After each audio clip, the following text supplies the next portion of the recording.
तो क्या हाल बा भाई लोग। तो उम्मीद करत हो हम सब बढ़िया में जा रहा सब हमारे चैनल पे नए बनी तो सब्सक्राइब कर लीजिए। तो आज हम बतलावल बनी खेसारी भैया के बारे में और पवन जी के बारे में।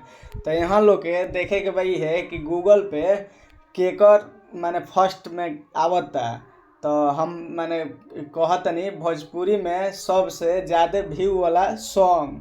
तो देखी जे खेसारी भैया वाला आइल बा ले ले अइह कोको कोला सॉन्ग। खेसारी भैया वाला आइल बा, हम जानबे के नहीं है खेसारी भैया के आई मतलब पवन सिंह के आइए नहीं के ए रहा नहीं जाता, तड़प ही ऐसी है ना। नहीं नहीं सुके सुके सुके पवन भैया क्या मर्द बतिया ही हैं हम खेसारी भैया के आगे उनकर तो नसे फट जाइए। अभी हल्का में लेता क्या खेसारी भैया के अभी नईखन बोलत खेसारी भैया हुए जानता देख लो हई सबसे एकदम पॉपुलर पे आवत है गूगल पे वो एक नंबर पे मर्द क्या हम तारा के कहीं पवन भैया सीखो कुछ खेसारी भैया से मर्द यही तो ना पावर स्टार ट्रेनिंग स्टार मैं स्टार के हाथ देना मर्द झूठो के कहला से ना हो जाए जानता जरा अंधर यही।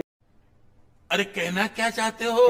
मर्द खेसारी भैया कहाँ गुले तोहरे भी जानता जरा अंधर बात खेसारी भैया कहाँ गुले माने तू ही बतलाव। खेसारी भैया मर्द क्या हम तारा ले कहीं मर्द खेसारी भैया आता ना मैंने तरक्की करता है देख लो एक नंबर पे आवता है ले ले यह कोको कोला भोजपुरी में आवता है एक नंबर पे मर्द काहे नहीं खेता आ रहा व्यू में मर्द क्या तू बतिया दिला हल्का में लेता का खेसारी भैया के तू क्या समझता हम ही बनी यही जनता जरा अंदर है खेसारी भैया जनता जरा अंदर है मर्द हवा बनला से ना हो झूठो के ठीक बा मैं जाना तो हवा बनते बा